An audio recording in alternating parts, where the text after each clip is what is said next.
up and sit down. Welcome to the Health and Wealth Podcast with your hosts, Tim and Carter.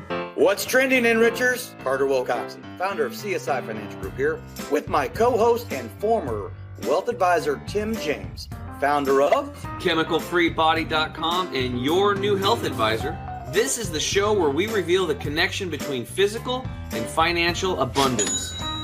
Hey, welcome back, Enrichers. Carter Wilcoxon coming to you from home today on this podcast, and 110 degree temperatures out here in Phoenix, Arizona. It is officially summertime in Phoenix, Arizona, for sure. There's no doubt about it. And as is normal, I am joined by my fantastic chemical-free body himself, Mr. Tim James. Tim James, how are you, my man? Dude, I'm doing awesome. You know, I'm on the hunt. Always scanning. I'm like the Terminator. I see everything, and I'm always looking for anything that will help me be healthier, right? Live longer, have a higher quality of life, sleep better, perform better, recover faster, keep my eyesight, all that stuff. And I am on the verge of a huge breakthrough for everybody listening. And I'm doing an experiment right now, and I'm culturing some strains of bacteria in yogurt. And just to give you guys a quick little summary on this, because this is unfrickin' believable, and I think I grabbed the wrong book, but I'll go by memory. There is a strain of bacteria. It was kind of coded by this German dude. I think his name is Reuter, and it's called Lactobacillus reuteri. And you can, when you buy it, it's like not really powerful enough because it's low strain count. But when you ferment it for 36 hours, you can get the colony forming units, or the amount of bacteria in there, up to like 250 billion, which will actually drive change. So what's really cool about this is, like, human beings forever, when this guy was studying this stuff, I think it was back in like the 40s, people had it in their gastrointestinal tract, especially the upper GI tract. And it's it's responsible for creating oxytocin, which is kind of like love and compassion molecule. And anyway, there were some studies done at MIT where they took elderly mice and gave it to it, and they increased their testosterone 400%. So I know the guys out there going, "Woo, that's great!" But what the cool thing was, they took mice and put them on a junk food diet. 2 sets of mice on a junk food diet, but one of them with the L, or Lactobacillus reuteri. And guess what happened? Of course, the mouse that ate the junk food diet only, they got fat, sick, died, stopped having sex, and died early. The ones that had the junk food diet and had this bacterial strain were skinny, were healthy, had really shiny, amazing coats. They procreated well into their old age, and like nothing changed. Now, I'm not here to promote junk food diets, but at all, right? But This is like groundbreaking stuff, because the problem is they never really recognized much about it for some reason for human benefit at MIT. Well, Dr. William Davis did. And I just had him on my show for a second time back to back, because we went into this, and I'm culturing these bacteria. He's running clinical trials right now on mice and humans, and trying to find all these strains, because we believe, and I'm moving into this, is that bacteria is the reason. The lack of bacteria in our digestive tract is why we're so, one of the reasons why we're so sick. This is like a big part of our defense system, and we don't have it anymore. So it's like a lost microbiome. It's like a lost microbiome, a lost microbe. So when you reintroduce it into your body, you start sleeping better. The collagen comes back in your face. So ladies love this stuff. Your hair, nails, skin, muscle tone. Guys, you get muscle, and women, we lose about a third of our muscle as we age.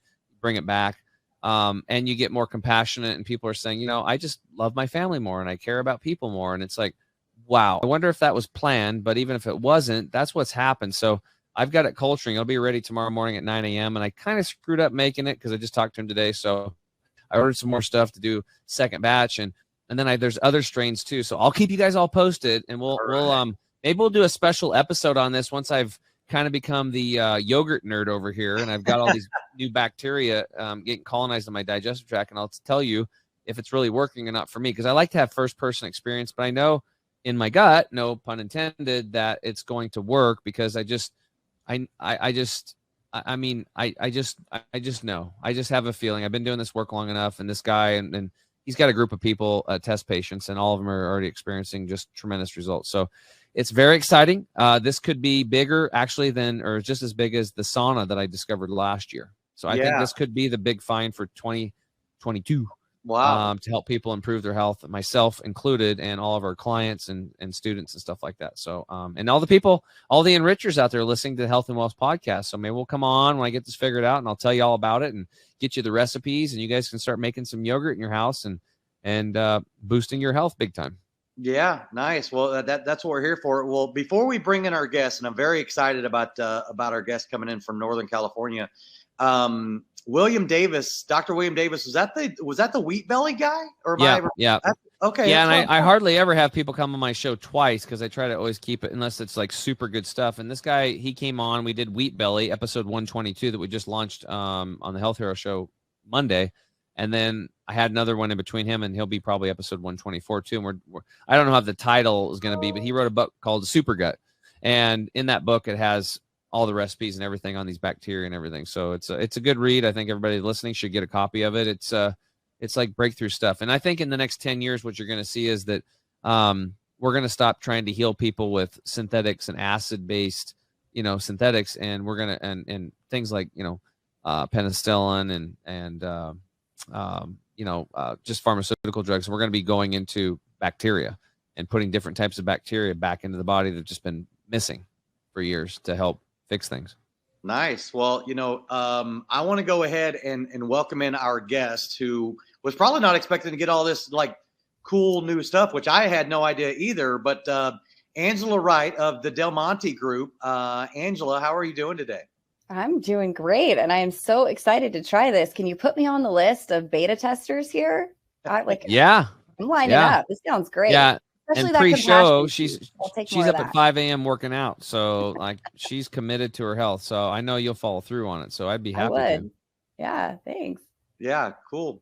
Well, hey, Angela, thank you so much for joining our podcast today of another episode. And Enrichers, thank you for joining us for another episode of the Health and Wealth podcast. But we want to go ahead and jump on in as we normally do. Our Enrichers, our listeners, as we call them, want to find out a little bit about, what was it that brought you into the financial services business. It's not something ordinarily, as we talk to most of our advisor guests, it's not something that they set out to do at a young age or whatever. They've either stumbled upon it, or a parent brought them into it, or a brother or sibling or whatever it was. So share with us, if you don't mind, go back as far as you need to on what was it that really brought you in to have a heart for helping people and coming into the financial services arena. Yeah, sure. Well, thank you so much for having me. I'm really excited to talk to you today and to tell this story. It's been about 20 years now that I've been working in investing and planning, and it was actually a pretty straight path, but it started, as a child. My parents were entrepreneurs. They ran a couple of businesses through my childhood years. And from about the time I could walk, they brought me in to do odd jobs. So I was like scrubbing toilets in an auto shop staffed by 6 men when I was like 8 years old. As soon as I learned to scrub a toilet, off I went. And started answering phones at 12 years old and, doing the bookkeeping in my summers in high school. And so I watched my parents build these businesses from the ground up. And there were 2 things I learned. One was really strong work ethic. They were just always at it, even, as many children of family business would say, at the dinner table every night. That's what we talked about. But then, they worked in a service base. It was an automotive repair shop. And so I got to watch my mom take care of her customers, many of whom were elderly. And the way that she treated them, it was like with such care. And they would come in and she'd sit them down while they wait for their car and get them a cup of coffee and talk about their kids and their lives. And everybody loved my mom. Her name is Winnie. And it's just, I started answering the phone and I sound a lot like her. And they would say, "Oh, hi, Winnie, my back's out again. Can you send the car over?" I just, watching the way that they cared for people through the years, through auto service, which is, kind of random. You go and you get your oil changed and you leave. I think they just built a different kind of a business. And it was around the time I think I was 16 years old, their financial planner came to their house to meet with them. And I remember sort of like spying on this meeting. I wasn't supposed to be there, right? But I'm like super interested in what's going on because I'd learned about earning money, when I was young. They would pay me a little, quarter here and there for the work that I did for them. And so I'm listening in, and I remember him, it seemed like he knew everything, like not just everything about money, but everything about life. Like he was like this cool, calm, collected guy. If influencers were a thing back in the 90s, I would say he was like my biggest influencer, just this local financial advisor. And so when I went to college, I decided to major in business, with a concentration in financial services. I just knew, I was like, you know what? This is a really cool job. And at the very least, if I suck at it, at least I'll know a little bit about managing money. And like, I can take that skill with me wherever I go. But I like money. The idea of investing is really exciting. Like, let's do this. So at the time, Chico State had an emphasis in financial services that would prepare you to sit for the CFP exam. And it was like from the Bay Area here, that's Northern California, Chico State. So it was just far enough away from home that my parents couldn't pop in on me whenever they wanted, but close enough that I could come home if I felt the need, for mom and dad. Sure. And so I majored in business with an emphasis in finance. And when I graduated, I just walked right into a brokerage house and started working a commission, financial services job. I remember interning during college. We had like the financial, what do we call it? The financial association, where we had a little portfolio of $10,000 that we invested. And this was just after the dot-com bust. All of this was going on. So it was a really interesting time to be investing. And that was right in your own backyard at that time too. Yeah. Oh yeah, definitely. It was like our friends were struggling and suffering. Yeah. But yeah, so I'm working at, it was UBS Payne Weber at the time, and like filing paper stock orders. They had me calling CPAs up to come to workshops. And, just starting to get a feel for the business, and I loved it. It was so awesome. Even though I had to get up super early, so Chico State is known as a party school. Is that widely known throughout the state? Well, I don't know if knowing that Chico State is a party school. I mean, it's no ASU, right? Which is like known as the party school in the West. But Yeah. I do know of Chico State personally. Yeah. Yeah, I think ASU usurped us like somewhere around 2005. But before that, they would do I don't know what magazine it was that used to put out the report. I want to say maybe it was Playboy, of like the biggest party schools in the United States. Chico topped that list for a long time. And so I was very anti-Chico State, because these finance classes would be, Monday, Wednesday, Friday, 8 a.m. And I would get up and go do my internship at the brokerage before that. So I'm like at, work at 6 a.m., which, you can't party all night and then do that. I couldn't even do that when I was 21, and I certainly can't do it today. Right. So I just thought it was the coolest thing, all the moving parts. Wow. So you end up not going very far away from where you were born and raised in. It sounds like you're like originally from Northern California, right? Yep. I was born and raised in the Bay Area, like 30 miles outside of San Francisco. I went to school 3 hours away, and then I came right back home. I never did a study abroad, which I really regret. And if there's anyone who's like sending their kids to school listening to this, I would encourage them to do that. It just seems like such a cool experience. And yeah, I never moved away. I just hometown girl. Yeah, well, that's interesting. So my daughter actually, I'm podcasting from home today. I just heard her come home. She went to the office. She actually answers the phones 12 to 4 Monday through Friday. And she just graduated high school. And a lot of people have been asking me to that point, like, well, what's she going to do? And she's like, I'm going to take a year off. I'm not going to do anything. I'm going to, try to figure out what I'm going to do. So she's going to come work for dad full time at our office. She's going to, do a lot of things with like we've a studio, production studio in our office, and we have a graphics design team and, video marketing stuff. And we do a whole bunch of things that I'm like, look, Caitlin, try to find something that, that might pique your interest or whatever. And who knows, is it financial services? I don't know. But the one thing that I definitely encourage her to do was not rush into having to feel like you got to go to college and figure everything out tomorrow. Yeah.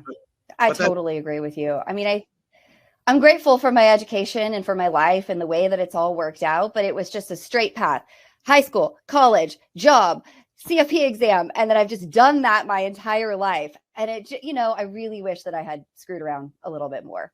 It would have been really fun. And you know, I don't think it would have impacted my career that much in the long run. At the time, it seemed like no time to waste. I got to get working. I'm 21 years old. Let's get life started. Right. It's just like, it's kind of a different mindset. And I love that young people now are embracing that. Like, you know what? I've got some time. I'm going to be working until I'm 70 years old. I'll just take a beat.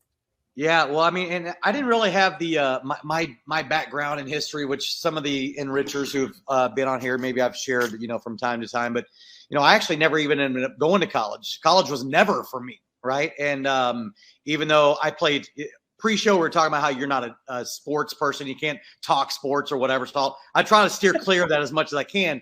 However, I played sports my whole life growing up, and I had sports scholarships to go to college, free school, and everything. And I still just didn't want to go. I was kind of like, I'm checking out. I'm done like doing the school thing. I'm used to just working. And I actually lied about my age when I was 14 years old to start flipping. Oh my God. I know. Just so I could get a job. And you just disqualified yourself from being Superman. I know. He doesn't lie. Wait, is it Superman that doesn't lie? Right. He can't. Like actually, my dad doesn't lie. Like literally, he can't do it. He won't do it. It's not in him. He won't do it. He tells you exactly the truth.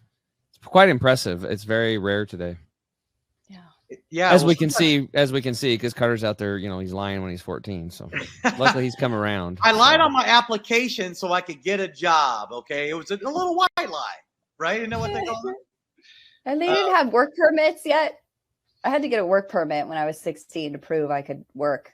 Well, you know, so I lived in Kansas, and I had in Kansas, you could get your learner's permit at 14. It's a farm thing, right? Yeah. So I had my driver's license, quote unquote, driver's license learning permit since I was 14. And so I just took that in as my ID. And then on the application, I just wrote what I wanted to write. And I don't know, maybe they knew what my date of birth was, but they didn't have, I mean, we're talking 1984, 85, right? Yeah. We're talking a long time ago, but I'm dating myself. Here's someone willing to work. We'll take him. Yeah, that's what it was. So my point being is that, you know, I just wanted to work, right? I wanted to make money, and, you know, I liked money, and it was a lot of fun. I remember I was the kid in school because, of course, everybody else that had money in their pocket, it was probably from, you know, mom and dad giving them, you know, their quarter here and there, right, for whatever, you know, their chores were, or whatever the case may be. And but I'm literally cashing checks for, like, you know, $200, $300, and I'm in school, and I'm just like, people think I'm a drug dealer or something, right? Anyway, did it help with your popularity and get dates and stuff? Yeah, you know, it didn't. I don't know. Maybe it did. I was always that outgoing kid in school. I played sports. I was always top in my sport. I played baseball my whole life growing up, and it definitely did. But, you know, that would have been a good time for me to have had a financial advisor parent. I can tell you that much right now. So instead of making all the money and spend, you know, maybe you could actually save some money, and you can invest some money. You can learn a little bit about the rule of compounding, right? The eighth wonder of the world, right? Compound interest. Imagine if you started putting like $50 a month in a Roth IRA back then. Oh my goodness. I would have ended up blowing it because I would have made a whole bunch of money. I would have invested a whole bunch. And then I don't know. I didn't have the best influences growing up, Angela. I can tell you that much right now. Which is why I didn't really go to college, because I didn't have anybody saying, well, you know, you should go to college or think about that, or other than my high school guidance counselor. And what does she know? So the rule in my house was go to college or you're kicked out. Yeah. So do you have any siblings that you grew up with that you had any influence on? Or from, or? That's a topic for a different kind of show. I have a sister. She's 2 years younger than me. And, you know, we were the typical like best friends until about high school. Then we really started like stealing each other's clothes and duking it out. Mm-hmm. And then when everybody moved away from college, that distance made our hearts grow fonder, and we started liking each other again. And now, she's my best friend now. But she would tell you some stories about the ways in which I influenced her, which we will not talk about here. I'm sure. So did she end up moving away as well, or did she stay close also? She went to the University of Washington. Go Huskies. That's a thing I know. See? Yeah. So you know a mascot. Psychology, and then she did her master's at the University of Seattle, I think it's called, another college in Seattle, and then moved back home to work in California. She's a school psych for elementary. She's like the good person in the family with the big heart that helps the kids, and I'm the one that does the money stuff. Yeah. So your parents, there wasn't any influence from them other than just the fact that, and I say other than, I mean, small business owners, as you being a financial advisor, you probably work with small business owners a lot, and you can really empathize with them, obviously. But that was in and of itself probably a great influence for you, just seeing how the day-to-day, and you talked about how your mom was just so caring, and she gave great customer service, right? And people really just wanted to do that. And I'm sure you've probably instilled and incorporated that a lot in your own practice. Absolutely. Yeah. I mean, I think watching how they operated as a small business both influenced me. Like, they were really frugal, and I got into the finances of the business in high school. And so it kind of understood money flow, and, they wouldn't buy us anything. And we're like, save your money if you want something. Right. And so I learned pretty young that I had better squirrel that money away if I wanted the boom box or whatever. Yeah. And, but then, I think as a small business owner myself, there's a big influence there from watching them, right? The little bit of risk taking, or it's actually kind of a lot of risk taking that it takes to own a business. We can talk a little bit about how I got there in this business, but my dad got sick. Let's see, he was like 55 when he got sick, and it became hard for him to work. So he had always managed the shop and, kind of done like the sales part with the customers. And then she did the office and the books, kind of like typical gender roles. Right. And when he got sick, he started staying home a lot more. And so she really had to step up in the sales and managing the shop department. And I watched her just sort of figure it out. And she completely stepped up and took over everything that my dad did. And I think that gave me a lot of inspiration for buying Monte Group from its founder, and sort of you know what, I can do this, and I can't do this all by myself. And it's just like having that influence in my life, I think, has been really crucial. That's awesome. That's really cool. It's like whether somebody is doing something inspirational to motivate you and give you that sense of maybe like I can do that too, or they're not doing something and you're like, I don't want to do what they're doing. Either way, it's a contrast to push you more towards what you really want to do. So yeah, I think this is a good time. We'll take a quick break, and when we get back, we'll get into what Angela Wright is doing over at the Monte Group to help her clients save and protect their money. We'll be right back. Estate planning. What does that even mean? When the inevitable happens for everyone on this planet, your estate plan kicks into action. But first, let's start with what an estate is. An estate is simply everything you own. Now, here's the issue and what needs to be understood when this event occurs. You only have two choices on this plan. Number one, either you plan how your estate gets handed out and distributed to those you leave behind. Or number two, your state decides who gets everything you own. For the first time ever, you can now take complete and total control of this plan that you've been deprived of for most of your life and generations before you. You can get personalized assistance along the way with a team of specialists whose job it is to make sure you have true peace of mind. It's important to understand that estate planning is a journey, and rest assured that our team will be available to you all along the way and at every step. Welcome to eState Plan, home of the last estate plan you'll ever need. To learn more, make sure to reach out to your local advisor licensed with us, or go to our website for more information.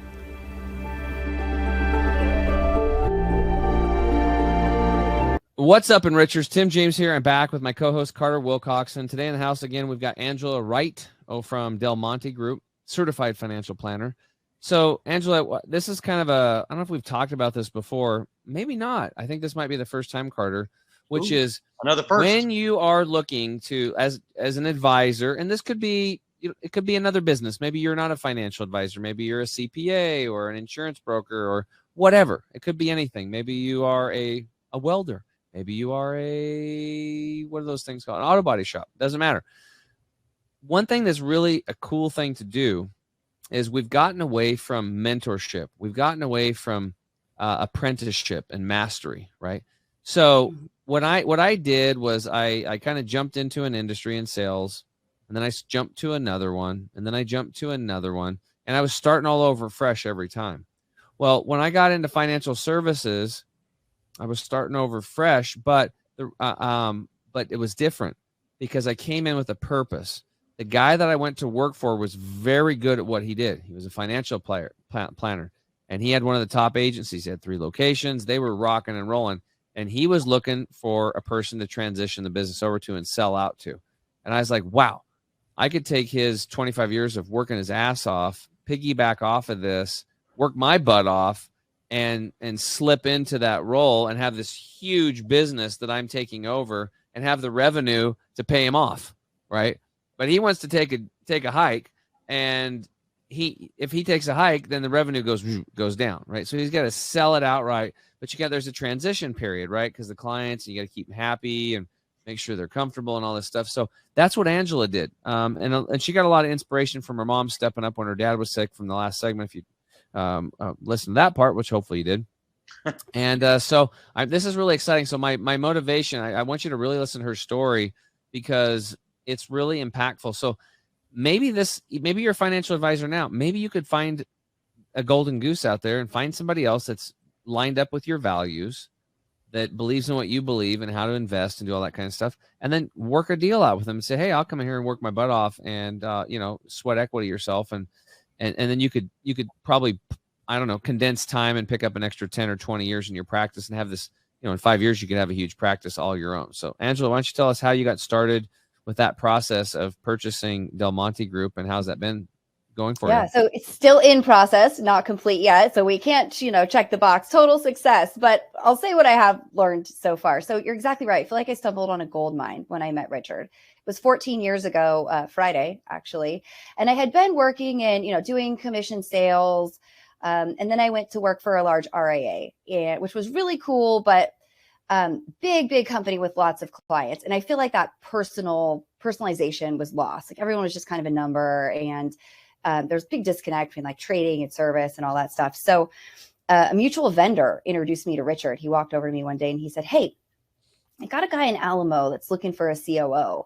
I think you could do the job. I think it would be a promotion, but it's a really small firm. What do you think?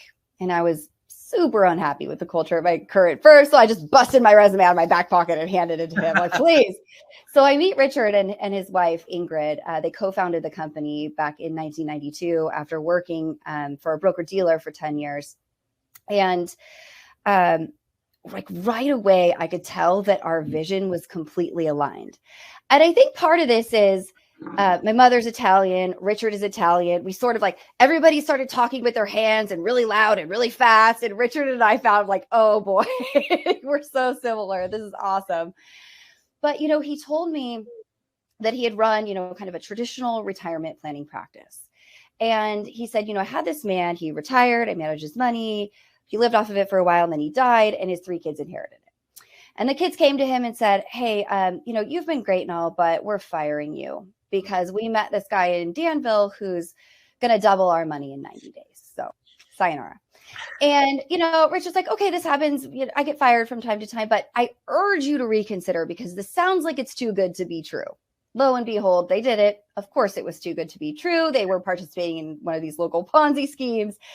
And then this really touched Richard because he was thinking, I spent my entire career thus far cultivating this man's assets. And now at the end of his life, it just vaporized. What have I really done? I've given him a life, but what have I really done from a generational perspective?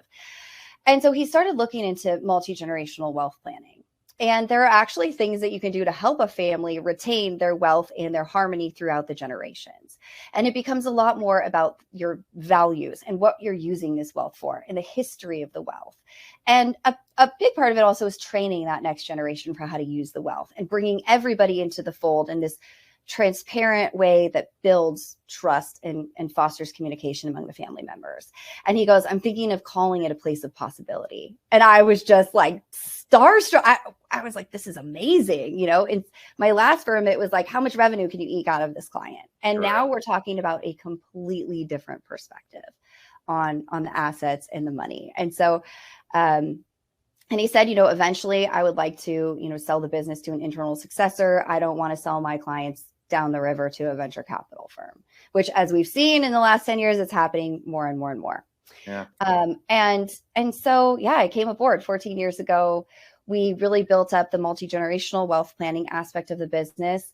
And about 5 years in, we decided, yep, this is a good fit. We're going to put together an internal succession plan, get you visible to the clients, and then we're going to play it out over a number of years. I think that's one of the keys to our success is that these clients have now known me for 14 years.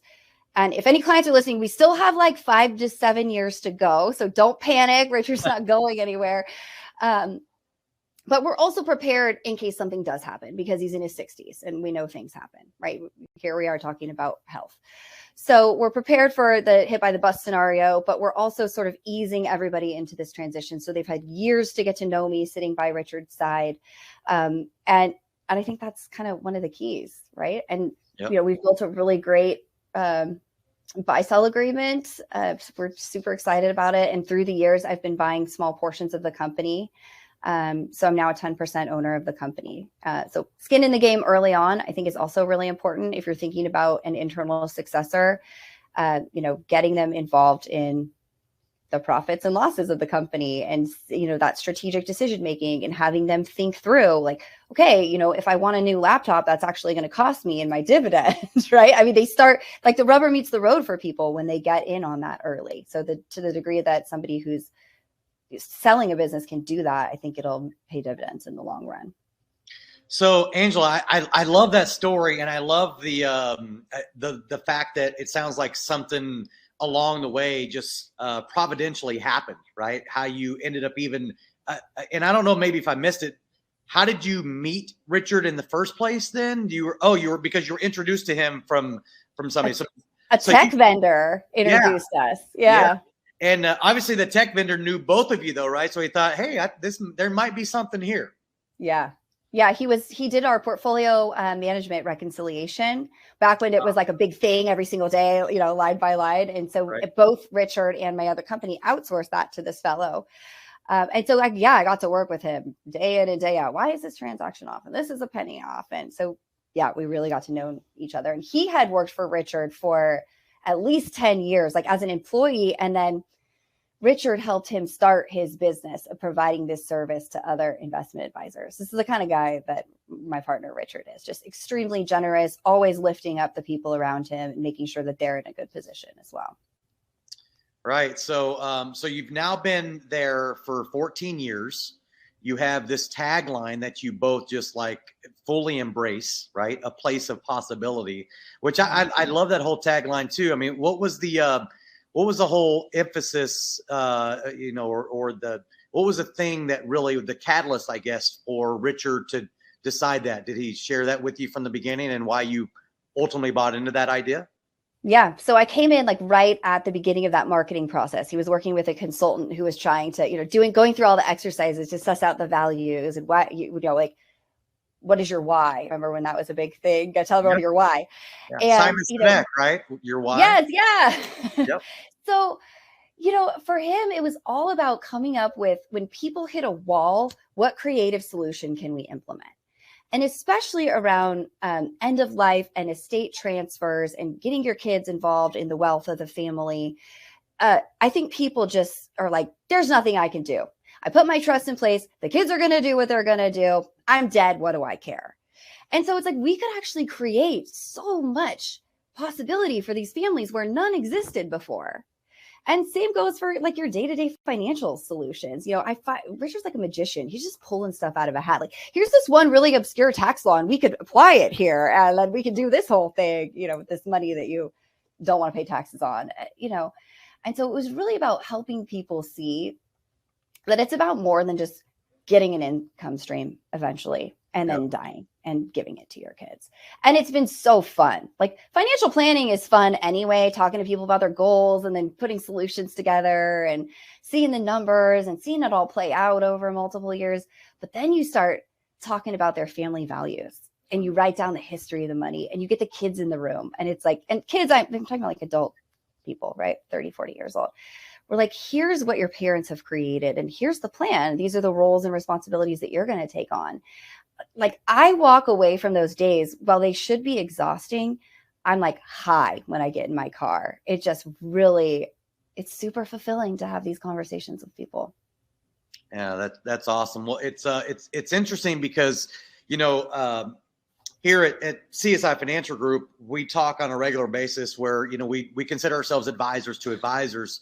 And one of the things that we talk about on a regular basis is you have to find a differentiator, right? If you're going to be out there, because it's super competitive, right? I mean, you're all after the same clients and these 10 to 12,000 baby boomers a day that are retiring, you know, for the next, you know, 15, 20 years and everything. And by the way, speaking of intergenerational wealth and everything, Cerulli Associates just came out and updated the amount of wealth that's going to transfer, the great wealth transfer. Have you heard the latest number in the next 24 years?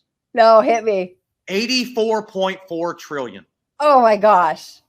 That's like double the last one, isn't it? I know. It used to be, it started out like in 2011, they came out with it and they said it was like 30 trillion. And then it was 64 trillion or 62 trillion, something like that. And now it just came out, literally, it was an article that I was just reading from them. Could have been more than 2 months ago, $84.4 trillion. The point being is that there's a lot of assets that are going to transfer, right? And if you're going to be the advisor of the future for the family and tie yourself to that intergenerational wealth, you better, by God, be doing things that are meaningful, impactful to those families, which is why I love all the things that you've been talking about. And I'd love to maybe be able to get Richard on this podcast at some point in the future too. But he'd be great.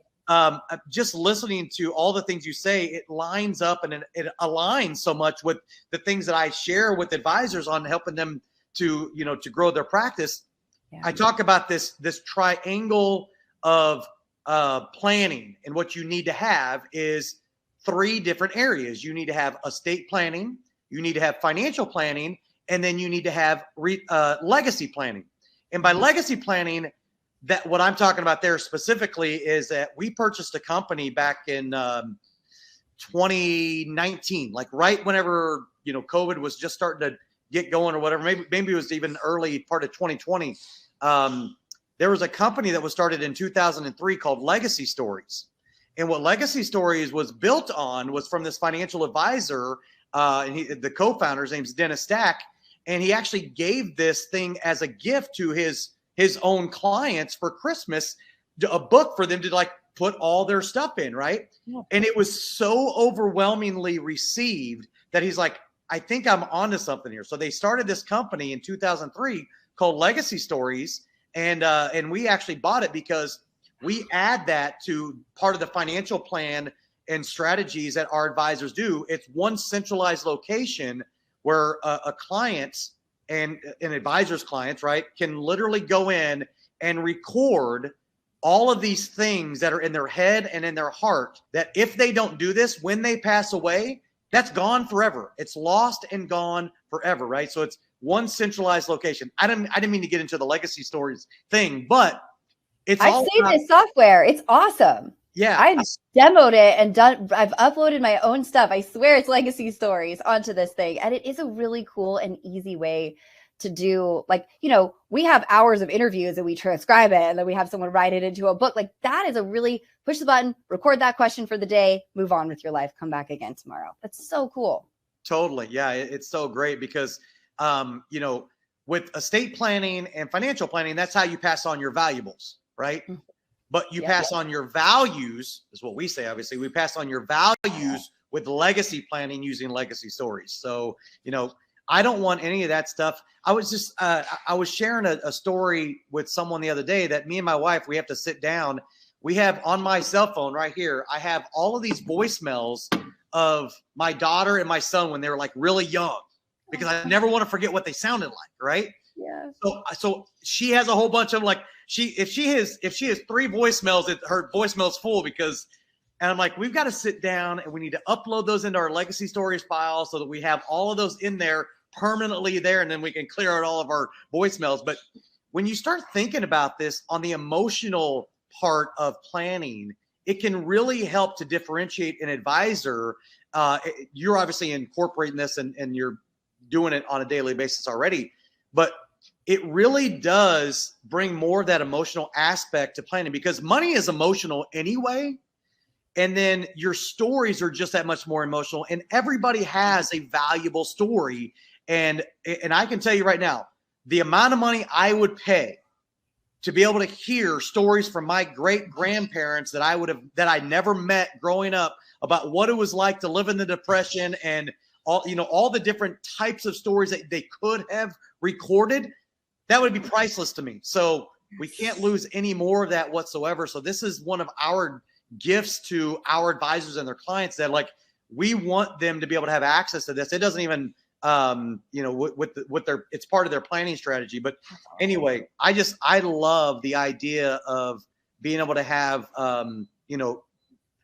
great grandkids that I'll never meet, be able to hear about the values, about what, why I started something. Now we do a podcast, you do a podcast, right? And that's going to live forever. So those are additional things that people will be able to listen to, but that's just interview style, things that we're talking about right now. Yeah. It's not you go in, you push record and you start talking about this picture of your mom or your dad or your great grandmother or whatever it was, or maybe it was some dress or some picture, some ring, or, whatever those family heirlooms might be. And then you get to actually hear the voice of your own flesh and blood that maybe you never got to meet. To me, I think it's important to be part of somebody's overall planning strategies. Oh, absolutely. I have my grandmother's diaries, and she would, as a teenager, she would write the most mundane things, played, literally, it would say, played kick the can, put my hair in pin curls, went to bed. But I would kill to hear that in her voice. It seems mundane. And for anyone who's questioning whether they have a story or not, you do. Because I would pay money to hear my grandma talking about pin curls in her own voice. Totally. No doubt about it. No doubt. Well, awesome stuff, guys. Awesome stuff. I'm really glad that we were able to share your transition into purchasing the practice, and then that story about the gentleman you're purchasing it from, about how you guys have made your practice really not just, it's really client focused, but for the future generations, right? So, because you could be a great financial advisor and help people while they're alive, but if that legacy planning and the succession planning, that stuff is not done. And for those listening, if you're not a financial advisor, you don't have to have $1 billion either.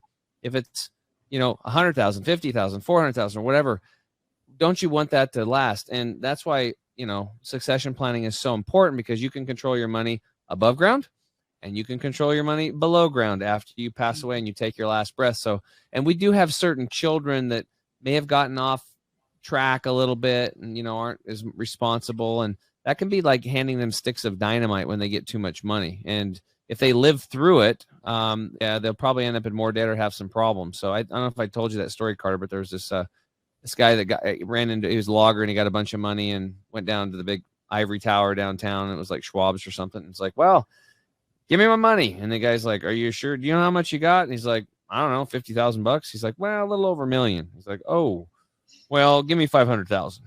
And my buddy had loaned him like a couple grand or something. And he's like, wow. He's like, I'm going to get paid finally. And they were roommates. And the guy was gone for like a year. He quit work. He was traveling the world. And he just kept getting, cards from the guy, postcards. I'm in Fiji. It's amazing. I'm partying. I met this woman. And I bought a piece of land over here and I bought a little house. And he's just traveling the world, buying stuff, drinking. He was an alcoholic. And then he got back and And John's like, hey man, he's like, you said you're going to pay me back. I actually really need the money right now. And he's like, dude, I don't have any money left. It's all gone. He's like, what are you talking about? He's like, you had over $1 million. He goes, well, you'd be surprised how fast $1 million can go. And he went back to being a logger. So if you're listening and you have children, hopefully that's not your child, but it could be, or your child could marry that person. Okay. So you need to be really think about this. This is where the planning stuff, where the rubber meets the road. And that's why, financial planners are there, financial advisors to help you, because they do it all day long and they can help you. So anyway, great segment, guys. We'll take a quick break. When we get back, Angela can ask me any questions she wants about health. I'm so excited. We'll be right back.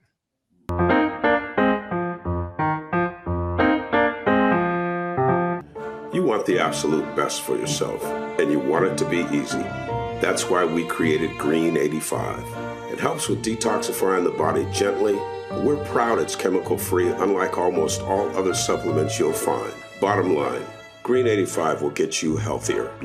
We look forward to hearing what Green 85 did for you.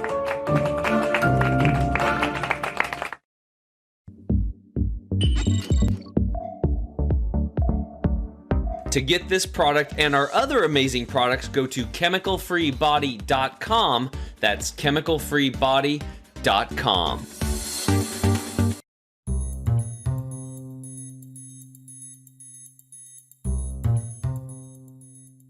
What's up, Enrichers? Tim James here. I'm back with my co-host, Carter Wilcoxon, and today in the house, you guys know it, we've got Angela Wright, certified financial planner and MBA. This is back-to-back FCFP MBA. What do you got going over there, Carter? You got that? I don't know what you're drinking, buddy. You get these great guests. I'm drinking great restructured water, Tim. That's right. That's right. So, Angela, what questions you have about health? Okay, I have two. So my first question is, I've got this 20-year-old babysitter who's obsessed with TikTok. And she comes over to my house the other day with a bottle of sea moss. And she's like, everyone on TikTok is talking about sea moss. It will change your life. Here you go. You got to start drinking it. So I didn't have time to research it. Do I want to drink the sea moss? Is it going to change my life? What's the deal? Well, it's good. It's really good. Some of it's, if you're going to do it, you want to get the wild crafted. That's a very important thing. And typically it's purple. It's purple in color. You can get it in the clear version, but it just has to be clean. But look for wild crafted. And what's great about sea moss, or it's actually called Irish sea moss, is it has about like 92 minerals in it. So it's right up there with like doing wheatgrass shots. So if you're not really, you don't like doing wheatgrass shots, which I do like doing wheatgrass shots, but unfortunately, a lot of places, they really don't know how to grow it and harvest it properly. But it's still way better than not taking it, right? It's still way better. And for me, there's still minerals and nutrients in there, but I'm like a wheatgrass snob and a fresh sprout snob. So I want my stuff like super perfect. And I grew up myself. So this is a very simple way for you to get a bunch of minerals in the body. And it's, the reason why people are getting results with it, thicker nails, better hair, better skin, they're feeling better, is because our soil has been demineralized. 85% of the nutrition's out of it. And then what's left, a lot of the soil is tilled. And when you till the soil microbiome, or the bacteria in the soil, one of their jobs is to transport nutrients in to the root system of the plant. So if you have soil that's 85% toast gone, you only got 15% fuel left, and then it's tilled, very little is actually getting into the plant. And then it goes through heat processing, pasteurization, irradiation, boxing, canning. They do all this stuff to it, right? And then add weird stuff to it. And then we get it. And we're wondering why we're so tired, and we're wondering why we're aging faster and having all these diseases. Well, one of the big reasons is because we're nutrient deficient, period. So when you put something in like sea moss, Irish sea moss, that's full of minerals, it's replacing minerals that your body actually needs to carry out the activities of daily living. It's just that simple. So what you can do is you can buy it already pre-made, right? Some companies do that. It's pretty good. For a busy person, that's probably a good way to start. You can also buy it if you can get it in its whole pieces. And then you have to actually like kind of clean it off a little bit because there's a little sand and stuff in it. So it's a little bit of a process. And then you blend it with a high-speed blender with water, a little bit of water, and then you put a little bit more water and you blend it all up, and then you put it in the fridge, and then it'll turn into this gel.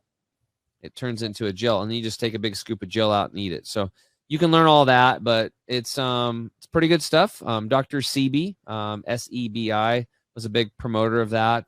He was a guy that was really he actually had a lot of problems in his 30s. He was a steam engineer, went through the Navy and never read a book, so figure that one out.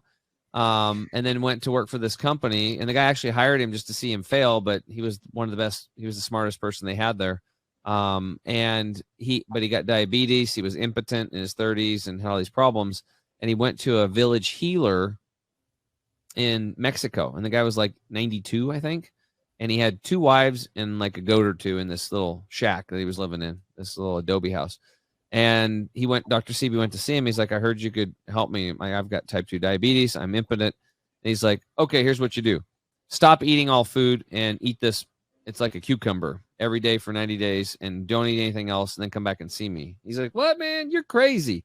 He's like, tell me to stop eating food and eat these cucumbers for 90 days. That's out of this where he goes, what are you talking about? He goes, you're 33 years old and you have diabetes and you can't get an erection. He goes, I'm 92 years old. I got 2 wives and a goat and I make love to all of them. You know, I'm just kidding on the all of them part, but he could, right? So he actually kind of followed the guy's advice, and in 90 days, his impotence was gone and all that stuff. So Dr. Sebi started on that route, and he was really into wild crafted herbs and stuff like that. He's got some really good stuff. Actually, if anybody that's listening, part of our anemic protocol for those of you, especially women during menstrual cycles, or if anybody has Raynaud's syndrome, Dr. Sebi's Iron Plus supplement works really well with our Green 85 gut detox. And you can either do our V-Stack product or our multi-shrimp because there's minerals in that and iron. It's actually iron that's actually been chelated by the root system of plants rather than like iron oxide that is like basically eating a railroad tie or a bridge. So a lot of women will go in, they get anemic, and then the doctors say, take an iron supplement. And they go buy, I think it's like iron sulfate, I think is what it's called. You're basically chewing on a railroad tie. And a lot of times that's, those listening have done this, you know, it gives you an upset stomach, and that's why. So that that mineral needs to go through the root system of a plant, converts it to carbon-based, and then it's assimilable to your carbon-based body. So Dr. Sebi, iron moss, sea moss, that's a whole little story there. I just wanted to wrap it all up in a bow. There you go. Oh, that's awesome. All right. Moral of the story. So I thought it was my toddlers making me tired, but it's probably the fact that I'm completely nutrient deficient because I eat a typical American diet. Yeah. And we'll get you rock and roll. And you know, it's really interesting. I was telling Carter, and we talked to the last guest about this. I coach people on their health, but all of the people that are commission based and own businesses, we went back because I had this guy that he'd never made more than $8,000. Within 2.5 months of coaching, he cracked 10,300. And because we just made a little $10,000 a month goal. He's a friend of mine. He used to work for me. And I was like, wow, that was fast. And so then I got curious and I went back and interviewed all the people that were commission based, and we did some math, and I actually did some homework on this years ago. Those people increased their income by 21% by improving their health. Okay, so we can give you a nice little increase in revenue by taking the vehicle that's driving all that revenue and ramping it up on a molecular level, on a cellular level, creating more energy, more frequency. You'll literally become more attractive, not just as, a pretty person, but to the marketplace, because people will gravitate to you even more because there's something different about her. There's something special about him. I don't know what it is. And when they're trying to decide between those people, let's go with her. It's just because it's like, it's an energetic thing that they don't even know. It's like a subliminal deal that's going on. Plus you have more energy to make the calls. You're happier. You're clear-minded. Your presentations are better. Everything works better. And because it's all connected to you. That's amazing. Really. Thank you so much. Yeah, I'm going to try. I'm trying the sea moss and then I'm going to report back to you in 30 days. The bottle's been sitting in the back of my fridge and I haven't touched it. Awesome. Yeah. And once you open it up, that stuff goes bad fast. So just eat it really Drink good. It down. All right. Yeah, get down. But you only need so much. Just follow the directions on it. Okay. Sounds good. Cool. Thank you. You're welcome. And then you had a second question too, didn't you, Angela? I do. Can I ask it? Yeah, go ahead. Awesome. All right. I'm getting a 2 for here. So, all right. In my attempts to stay fit while I do 2 toddlers and a business, I go to the gym at 5 a.m. every day. And it's an Orange Theory workout. So for people who are familiar, it's hardcore. It's pretty Yeah, it's pretty intense. Like they do a lot of jumping lunge things that I skip because I'm like, oh my gosh, there go my knees. Like as I get older and older, these things look scarier and scarier. But so there's a lot of running on a treadmill. There's rowing, which is a full body situation, and then body weight, TRX, or weightlifting down on the floor. And so this morning I was doing a lunge and I felt something like tug in my knee. And I kind of don't know what to do, right? Because my instinct is to like call a doctor, but I'm afraid they're going to be like, oh, you need surgery, you need a new knee, or you tore your ACL or something like that. And so I just, like knee health in general, I think as we get older, like, what do you do when you feel a little injury like that? And what can I do to, kind of take better care of my knee? Or do I really need to go see a doctor now? Yeah. Well, I'm not a doctor, right? So I just throw the disclaimer out there. I don't know if you have a complete tear or not. But I would say before you have this happen again, I'll give you the advice so that this doesn't ever happen again. And my question to you is how much stretching or yoga do you do on a daily basis?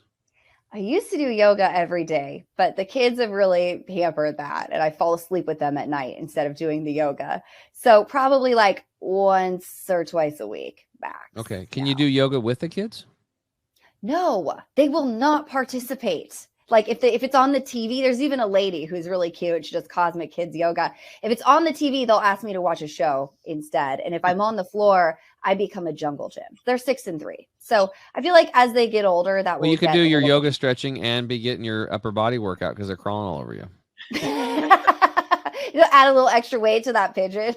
Yeah. Yeah. So, yin yoga is very important. That type of long 3 to 10 minute stretching postures to keep your fascia and ligaments so that doesn't happen, because it's just getting stiff as you age. It's going to get stiffer and stiffer, but it doesn't have to. You can keep it pliable and like a little 3-year-old, but you have to put in the effort. You have to do the stretching. So, I find ways. I stretch all the time. Like if I'm gassing and putting diesel in my pickup, I'm doing forward fold the whole time. Always, every time. I'm always finding ways to stretch time. You just condense time. When you have any idle stuff, just really focus on that. Number 2, number 1 before that's water. Water is always important. So you want to get your inputs to your system right. Best air, best water. We help our clients with those 2 things right out of the gate, and sleep. And we see radical changes with people just by getting better air, better water, and better sleep into their system, which makes sense. Now, let's say you already have this injury. You might need surgery. I don't know. But if it's not completely torn, you can heal it. Now, if you want to go to, kind of like high level route, there's actually nanoparticle stem cells now.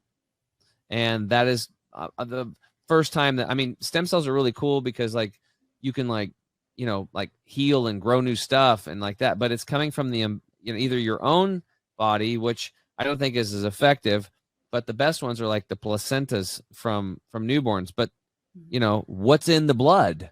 Well, I know from the umbilical cord blood studies, there's 180 chemicals in it that cause cancer in humans, 212 that cause developmental and brain disorders. So I'm really suspect about putting somebody else's poison, toxic blood into my body.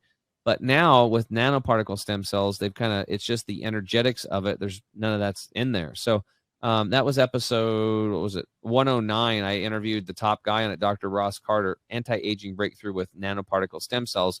He had a knee issue and he fixed it with one treatment, but you could maybe do 1 or 2, 3 treatments and that could work. That's something. Number 2 or 3 or 4, whatever I'm on now, is you have inflammation, obviously, what's going on in there. So water reduces inflammation. We have a product called Turmeric 100. It's a breakthrough in anti-inflammatory. It's like 185 times more anti-inflammatory than regular turmeric products because it doesn't go through the gastrointestinal system. It goes right through the mucous membrane of the mouth, right into the bloodstream, and right into the cell, regardless of how dehydrated you might be on a cellular level, or how poor your fat membrane is, or if you have inflammation there. So that's huge. And then Carter, why don't you tell her about the sauna? Why don't you be the health coach here? Well, you know what? I got to tell you. So Tim, for like the longest time, was telling me all about this infrared sauna that he had. And I think it was like episode number 61, where I'm just guessing that number. That is episode 61 of my show. I interviewed the owner of that company. Yeah. So Tim's like, sauna. And when I first met Tim, he used to sell saunas. And whenever I kept hearing sauna, in my mind, I'm picturing this big, huge box thing. And I'm just like, I'm not going to be able to get a sauna in my house. And I don't even know where I would even start or whatever. And he started telling me, he just kept talking about the sauna. He's like, dude, have you gotten your sauna yet? I said, no, I haven't yet. And finally, after he asked me, I don't know, maybe 12 weeks in a row, I can't remember how long it was. I was like, send me the information. So I finally took a look on the website, and I looked at it. It's literally a one-person infrared sauna. And I purchased this thing. It was like, I know for our listeners, we give a $100 discount or whatever. It's like $1,400, to get this one-person sauna. And every single day, every day I get in this sauna. And when I first started doing it, I could only do it for like 10 minutes because it was like that intense. And then I would build myself up to, 12 minutes and 15 minutes. And I still, to this day, I can't go longer than 20 minutes or 22 minutes, I think is my max. I do it. My wife does it. My son does it. And ever since I started doing that sauna, just more energy. Now I'm sort of blessed with lots of energy anyway. It's just who I am, but that definitely made a huge difference. So, I got my water right. I take the Green 85 every single day. Obviously I was, I've been sick lately or whatever, but I still took my Green 85, that Tim's Green 85. I've got the turmeric. Love that stuff. Every single day I take that. In fact, I got to order some more, Tim, my 6-packs out that I got. But this sauna, seriously, Angela, was so cool. And just being able to get in it after I learned, I can't talk about the physics of it. Tim can talk more about that. I just know that for me, getting in, it's simple, it's easy. It's in my in-home gym, and I'm in and out in 15, 20 minutes. It's awesome. Well, and the most important thing is it speeds up blood flow at ridiculous levels. So it takes everything else you're doing and magnify. Our products become so much more effective. Everything that we teach people is so more effective. Literally shrinking your blood molecules, making them smaller so they go into dormant capillaries, bringing nutrients to the skin, rejuvenating your skin so you look and feel younger. Going internally to the internal organs and dormant capillaries in there and bringing nutrients and pulling waste matter out. I mean, it's been after 2 months of taking this new sauna technology, I had gray stuff coming out in my towel, pouring out, heavy metals coming out of my body. And I'd been taking a sauna every day for 30 minutes for 9 years. Never happened. With this sauna, it just pushed this stuff out. And that's why, because it's able to vibrate the molecules 6 to 9 times better than these other saunas. They're great. They'll give you maybe a degree to a degree and a half in core temperature raise. In 25 minutes, this will raise your core temperature 3.2 degrees. It's unheard of. So you create an artificial fever every day. It's great for your skin. It's great for sleep. But for you, I want you to get one or think about it for inflammation, because you have a lot of inflammation, especially in that knee. And after, it'll help you heal your knee faster. And then afterwards, you just get all the other benefits that come with it. And if you're stressed, it literally crowbars you into rest and digest mode. I mean, it's like doing a 90-minute hot yoga session. You get in that sucker for 10, 15, 20 minutes. And when you're done, it literally takes you from out of fight or flight mode and puts you right in rest and digest. You are completely chilled out in 10, 15 minutes. Sounds amazing. So for your busy lifestyle and what you got going on, I can imagine. It looks like you have a really good presence and you probably carry yourself through the day, but you still have a big practice that you're purchasing. You have clients to see and you got kids crawling over you, and you're probably trying to, keep your husband happy. And at the same time, you got yourself to look out for. Yeah. Right? You gotta have some time for yourself. Yeah. So yeah, you can hide the true. sauna. I also feel like getting in a sauna would be forced meditation, right? There's nothing else to do in there but sit and breathe. You literally took the words right out of my mouth. The other thing I was going to say is what I do, what it forces me to do, because you can't do anything. You're sitting there literally in this sauna. So my wife put it together, came in a box, nice and simple, easy peasy, right? And but what I love about it is I take that time because I can't go anywhere, and I work on my breathing exercises, right? So not only are you getting the exercise, the breathing exercises, you're also getting the benefits of being in the sauna also at the same time. And what else are you going to do? There's literally nothing else you can do. So it's such an opportune time to really just, these breathing exercises that Tim's taught me how to do and everything. Anyway. Well, I had a friend, she watches Vampire Diaries when she takes her sauna. Probably not the best use of her time, but that's the I one will thing she do likes to the do. breathing. Yeah. Oh man, Yeah. that's awesome. Awesome. All Well, right. hey, so Angela, thank you, great turmeric. questions. Great questions. Yeah. Thanks for being on the Thank show you. I today. feel We like really I just got a appreciate you whole being free here. health consultation. I love it. Yep, no charge. I'm learning a ton. Thank you. Yeah, that's what we do. And so hey, and Richards, we really want to thank you for joining us for another episode of the Health and Wealth Podcast. And if you want to be able to see all of our other fantastic guests, just like Angela Wright of Monte Group, CFP and MBA. Yeah, we've got that going on. That's 2 in a row now, actually. You can be able to go to our website at www.thehealthandwealthpodcastshow.com. Make sure to like, share, and subscribe wherever you get your podcasts, either Spotify, Apple, Google, Podbean, wherever that might be. And we really do thank you for coming on and listening today. And Richards, it's always a joy, and we're definitely blessed. And it's been another wonderful episode. For my fantastic co-host, Mr. Chemical Free Body himself, Tim James, I'm Carter Wilcoxon, CEO and founder of CSI Financial Group and co-founder of Epic Services Company. We want to go ahead and thank Angela Wright of Monte Group. Angela, thank you so much for coming on and being a guest today and sharing all of those wonderful stories. Oh, thank you. It's totally my pleasure.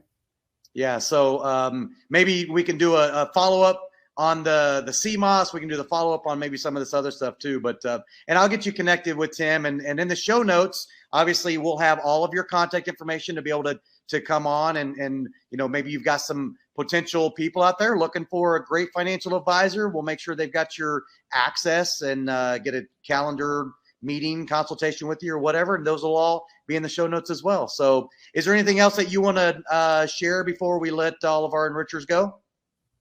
Gosh. You're on the spot. I don't think so. No, I really don't. Yeah. Well, awesome. Thank you so much for coming on the show again. Hey, enrichers, until next time, have a wonderful day and lead that abundant life that we talk about on here all the time. And until next time, we will see you on the Health and Wealth Podcast Show. Thank you, everybody. Hey, enrichers. Thanks for tuning in to another episode of the Health and Wealth Podcast. I'm your host, Carter Wilcoxon. And I'm your host, Tim James. And by God, we are committed to helping you guys have fat wallets, flat bellies. So tune in again for another episode and make sure to like, share, and drink a lot of water. Or beer. You have just listened to the Health and Wealth Podcast with Carter and Tim.